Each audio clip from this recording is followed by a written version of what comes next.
C'est la puissance spirituelle du sang enregistrée dans le domaine spirituel qui représente la véritable valeur du sang. Et c'est quand vous entrez en cela que vous entrez dans la véritable unité de l'Église, unité spirituelle et non confessionnelle. C'est expérimental et non doctrinal.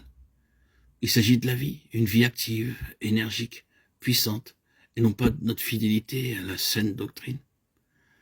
C'est très important de noter cette distinction. Le maintien de l'unité du corps de Christ, bien-aimé, exige quelque chose d'infiniment plus qu'un bon credo et une doctrine juste. Il a besoin d'une puissance infinie, d'une force supérieure à n'importe quelle autre force dans cet univers. Et le sang est cela. C'est sur la base de ce sang que l'Église a été amenée à l'existence. Christ vit maintenant en vertu de son propre sang. Et lui, vivant en vertu de cela, a introduit tous ses membres dans la communion céleste avec lui par la vertu même de son sang. Ce sang est une chose vivante, agissante, opérante, et la Pâque signifie que nous sommes entrés dans une union expérimentale, vivante, active, qui nous maintient les uns et les autres en Christ, dans la puissance de son sang, dans cette alliance. C'est l'unité de l'Église, le corps de Christ.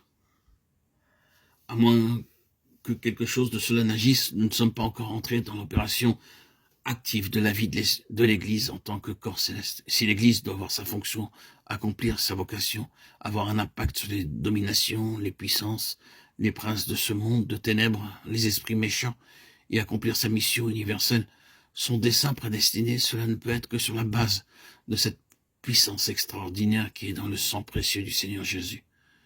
Ceci étant, l'Église n'a aucune existence indépendamment de ce sang, et donc aucune vocation indépendamment du sang. Nous avons dit que nous devons entrer dans l'appréciation de ces choses pour se rapprocher de ce qui est vrai dès à présent.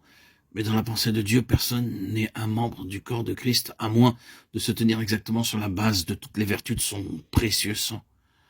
Je ne veux pas dire que tous les membres du corps de Christ ont saisi avec intelligence toute la signification de ce sang, qu'ils sont entrés dans la pleine révélation de ce qu'est ce sang. Mais leur relation avec le Seigneur Jésus est réalisée en vertu de ce sang, et dans le ciel, c'est le sang qui les a unis à lui et entre eux. C'est par cette puissance que l'Église va finalement triompher. Ils l'ont vaincu à cause du sang de l'agneau. Apocalypse 12, 11. C'est seulement le commencement, voyez-vous.